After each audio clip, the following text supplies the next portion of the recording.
China built 28 million electric cars that absolutely nobody wants. What? Today, we're tearing the cover off the EV graveyards, clogging up ports from Shanghai to Rotterdam, and exposing the dirty little engineering secrets hidden behind those impossibly cheap sticker prices.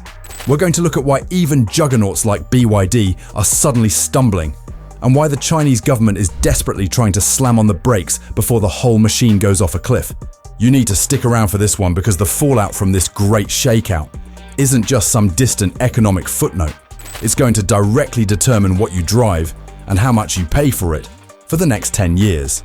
Listen, I love horsepower, whether it comes from burning dinosaurs or splitting electrons.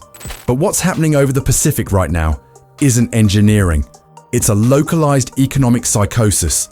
The raw numbers are absolutely bananas. As of right now, China's auto industry has built up the capacity to churn out roughly 55 million passenger vehicles a year. Domestic demand in China, maybe 27 million on a good day with a tailwind. That's not a supply gap. That's the Grand Canyon of overproduction. But how did it get this bad? Simple. The China Communist Party spent the last decade playing Santa Claus to any company that could bolt a battery to a chassis. We're talking over $30 billion in direct subsidies injected between 2009 and 2022. It didn't just give rebates to buyers, it practically built the factories itself. It gave manufacturers cheap land, below market borrowing rates that totaled about 4.5% of their entire revenue, and direct new energy credits that were basically free money for every car rolled off the line. The result is systemic waste on a biblical scale. Companies weren't building cars because they had a brilliant new suspension geometry. They were building them to snag that government cash. We are seeing credible reports of literal fields filled with brand new EVs just rotting under the sun. These aren't just obsolete models. These are current generation cars sitting in European ports, gathering seagull droppings instead of highway miles because there are simply no buyers for them. It's like baking 1 million wedding cakes when you only invited 10 people to the reception. Now, the common narrative is, sure, the little junk startup brands are failing, but the big boys, the ones we know, they are fine. Right? Wrong. When an entire industry prioritizes breakneck speed over disciplined engineering, things break. Important things. Even BYD, the current undisputed heavyweight champion of the EV world, is taking hits. BYD has had to issue massive recalls lately, involving hundreds of thousands of vehicles, due to battery pack installation defects that could lead to, well, let's call them thermal events. You don't want your daily driver turning into a spicy pillow on the freeway. Holy Air Force rescues arrival. We are seeing international markets like Thailand complaining about peeling paint and cheap plastics on brand new exports. And don't even get me started on the software.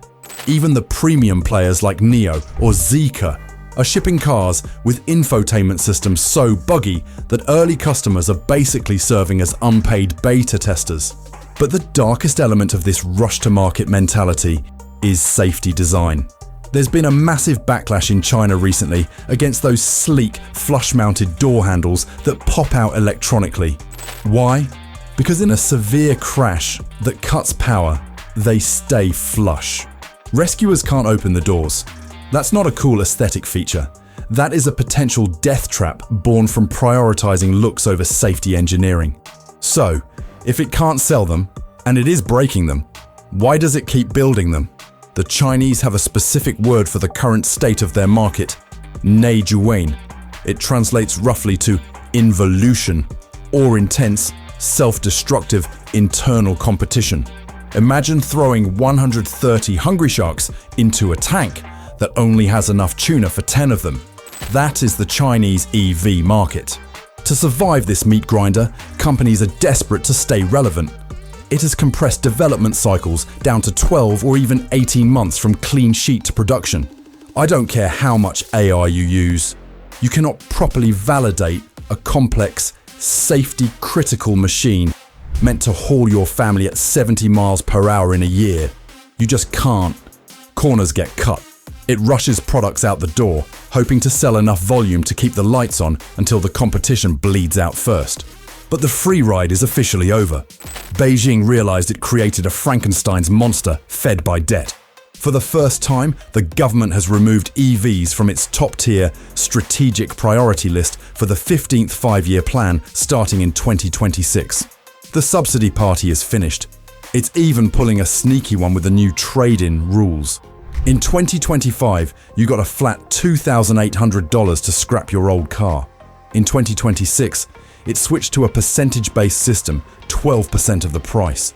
If you're buying a cheap mass-market car like a BYD Seagull, your subsidy just got cut in half. This is the great shakeout. Analysts are predicting that by 2030, out of those 130-plus brands, only maybe 15 will be left standing. It's going to be brutal, and billions of dollars of investment are about to vaporize. However, and this is the part the Western brands should be terrified of, there is a silver lining. This involution is essentially a Darwinian Hunger Games for cars. The companies that survive 2026 aren't just lucky, they are battle-hardened. When the dust settles, the brands that remain, like BYD, Li Auto, or the Huawei-backed players, will be the most efficient, technologically advanced manufacturers on the planet. They've been forced to innovate or die. We're already seeing the results.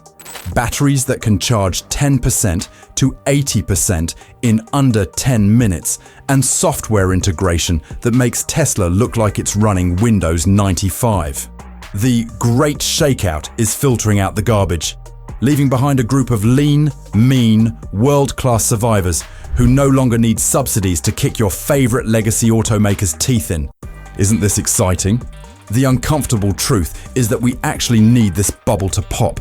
We are witnessing a violent, high-speed refining fire that is incinerating the junk to make room for the masterpieces. If you think those EV graveyards mean the Chinese threat is over, you've completely missed the point. That's just the industry clearing the field of its own dead weight. The real silver lining isn't that EVs are getting cheaper.